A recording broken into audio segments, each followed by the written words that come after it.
साहब आज तो प्राइम मिनिस्टर साहब वजीर आजम साहब बिल्कुल एकदम जज्बाती हो गए।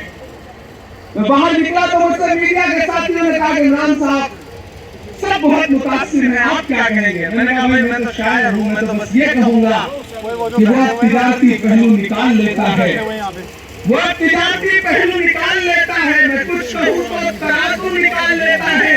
मैं इसलिए भी तेरे फन की कदर करता हूँ तो झूठ बोल के आंसू निकाल लेता है। वो फूल तोड़े मुझे इससे एतराज नहीं, मगर वो फूल से खुशबू निकाल लेता है। वाह वाह, मुझे पता है ये बात, इसलिए तो उनके नुमाइंदे बन के आपके बीच में घूम रहे हैं। उनकी इज्जत करिए, उनका एहतराम करिए, लेकिन उनसे कह दीजिए कि साहब ये जो बटन दबाने की हमारी उंगलियों में ताकत है ना, इसको हम पामाल नहीं करेंगे, इसको बेचेंगे नहीं, इसका सौदा नहीं करेंगे। और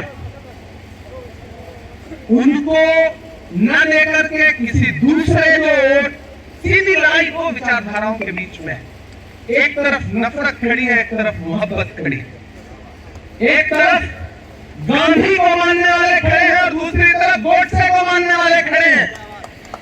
ऐसे में आपको फैसला करना है कि आप किसके साथ हैं। ये किसने कहा आपसे आंधी के साथ हूं? मैं गोडसे के दौर में गांधी के साथ हूं। आप किसके साथ खड़े? मुझे पूरा यकीन है कि आप भी गांधी के साथ खड़े इंशाअल्लाह। मेरे भाई, जिस दिन रिजल्ट आएगा उस दिन मैं हिंदुस्तान के किसी न किसी शहर में कैंपेन में रहूंगा, क्योंकि महाराष्ट्र के और झारखंड के इलेक्शन होते रहेंगे। लेकिन मेरी नजरें आपकी इस असेंबली पर रहेंगी। और मैं भी गाड़ी में शहनाज से कह रहा था कि आपकी असेंबली में जिस बूथ पर आप सबसे ज्यादा वोट से जीतोगे, मैं इंशाअल्लाह वादा करता हूं कि उस बूथ की और उस आसपास के एतराफ के गांव में मैं एक बार आपके साथ चलूंगा। लोगों को जिंदाबाद। इसलिए मुझसे बखलियान वालों ने कहा कि यहाँ आना पड़ेगा, लेकिन मुझे यकीन है कि आप भी कमजोर लोग नहीं है, आप किसी से भी कंपटीशन में आगे रहने वाले लोग हैं, तो मुझे पूरा यकीन है कि आप बुलाएंगे। तो इसलिए एक एक वोट लेकर के घरों से बाहर निकलिए।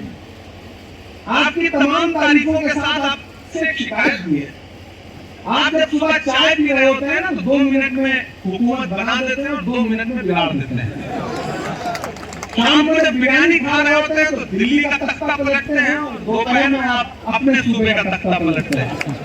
लेकिन जिस दिन वोट देने जाना होता है उस दिन आपको लगता है कि धूप बहुत है, चौधरी शहनवाज तो जीत ही रहा है, हमारे एक वोट से क्या हो जाएगा। नहीं, ये सोचना बंद करिए। हमारे सामने ऐसे ऐसे एग्जाम्पल हैं। राजस्थान में हमारे एक नेता है कांग्रेस पार्टी के, सीपी जोशी साहब, चीफ मिनिस्टर के दावेदार थे।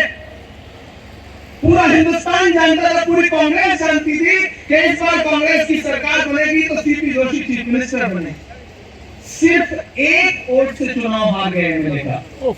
न एमएलए बन पाए तो चीफ मिनिस्टर क्या ही बन पाते। तो एक वोट की अहमियत समझिए। हम कल एक साहब से मिलकर आए जो 36 वोट से एमपी का इलेक्शन हारे। तो अपने एक एक वोट की अहमियत समझिए। आपकी उंगलियों में जो एक बटन दबाने की ताकत है, दरअसल ये अवामील के पंजों में दबा हुआ वो एक कंकर है जो के ऊपर बरसा तो बहुत पता नहीं कहां उड़ गई। इसलिए 25 तारीख को ताकत लेकर घरों से बाहर निकलिए, जाइए, ईवीएम का बटन दबाइए और चौधरी शहनवाज को जिता करके असेंबली में पहुंचाइए। मेरे भाई, सरकार बनेगी और ये सरकार का नुमाइंदा इंशाअल्लाह आपके बीच में और ताकत लेकर इंशाअल्लाह इसने आपके बीच में काम किया है और मजबूती के साथ काम करेगा। यहाँ डेवलपमेंट के लिए कांग्रेस पार्टी का मैनिफेस्टो उठा के देखिए। पार्टी कह रही है कि हम सबसे पहले आते ही अपनी नौकरी, अपना हक, यानी कि 1 लाख जम्मू कश्मीर के नौजवानों को नौकरी देने का काम करेंगे पहली फुर्सत में। मैनिफेस्टो में ऐलान कर रहा है कि जैसे ही हमारी सरकार बनेगी, परिवार की जो मुखिया खातून है, जो सबसे जिम्मेदार खातून है, उनके अकाउंट में डायरेक्ट 3,000 रुपए हर महीने दिया जाएगा। हमारा मैनिफेस्टो कह रहा है कि हम हर गरीब परिवार को 11 किलो चावल हर महीने मुहैया कराएंगे।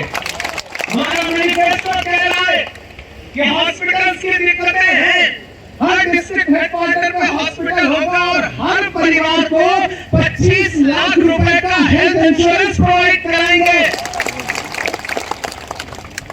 और हमारे जो ये वायदे हैं वो नरेंद्र मोदी जी के जुमलों की तरह नहीं है। ये राहुल गांधी का वायदा है, ये मल्लिकार्जुन खड़गे जी का वायदा है, ये अलायंस का वायदा है और इसे हम पूरा करेंगे, हम आपको यकीन दिलाते हैं। मैं शायरी नहीं सुना के जाऊंगा तो आप कहेंगे कि नाइंसाफी किया। बिल्कुल बिल्कुल।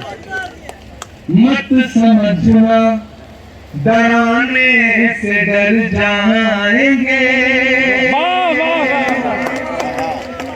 क्या बात है। ये सियासी वक्त है और मैं जो पढ़ रहा हूँ, मेरे जो मिसरे हैं वो शहनाज चौधरी के जिसमें है आपके दिल की धड़कनों की तर्जुमानी है।